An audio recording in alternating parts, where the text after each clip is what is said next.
Ladies and gentlemen, welcome to my review of the movie Max.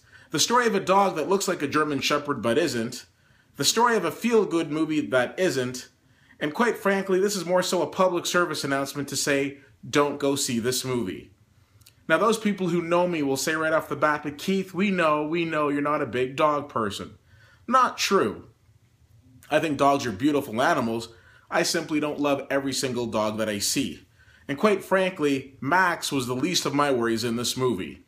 The first issue is the director, Boaz Yakin, the same guy who directed Remember the Titans with my twin brother Denzel Washington.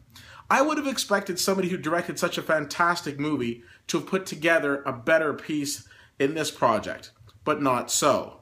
I have an issue with the cast. We've got the 15-year-old younger brother in the movie who's pretty much a punk. You see, his older brother gets killed in the war and Max has to come and live with him. Well, we take this 15-year-old who basically goes from not caring about anything but video games, doesn't seem to care about the fact that his father got shot in the war, thus cutting his career short, barely bats an eye when his brother dies in the war, but inexplicably all of a sudden becomes completely concerned with what happened to his brother a few scenes after the funeral. And the next thing you know, he's on the trail to figure out what exactly happened to his older brother. A big problem with this movie is the fact that the U.S. military, which I have a lot of respect for, all of a sudden is handing over classified information to a 15-year-old. Not his parents, but the 15-year-old. The father, played by Thomas Hayden Church, pretty much plays a bigot who seems to be more comfortable hanging under the Confederate flag than he is being in a room with people of mixed cultures. We've got the mother, played by Lauren Graham, who a lot of you will recall from Gilmore Girl fame, who was pretty much one of the nicest characters in the movie, but the problem is, if you're relying on the mother of the main character to be the saving grace of the movie, there's a bit of a problem. And at the end of the movie, she delivers a stirring speech, which is really blowing smoke, because at that point, the movie's already failed.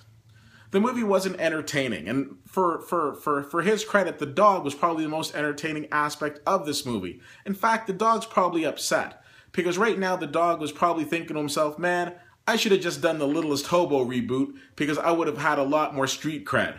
Now he's thinking to himself, man, I'm not going to be getting any premium puppy chow after doing this movie. For a guy who directed Remember the Titans, Boaz, you've got to know that this wasn't a great movie. How in the world did you have it released? This is going to be one of those movies that's talked about in December as the worst movie of the year. Well, one of the worst anyways. A lot had to be said about the editing of this movie too.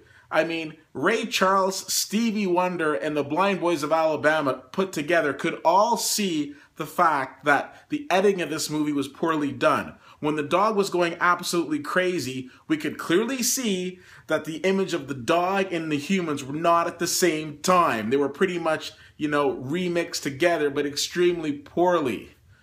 Bad movie. D+ for myself on this one. If you really want to be bored, take some paint a wall in your house, and sit down and let yourself watch it dry for a couple hours. I assure you, it'll be much more entertaining than going to see this movie. I thought it was going to be a lot better than it was. I'm mad enough to admit I was wrong.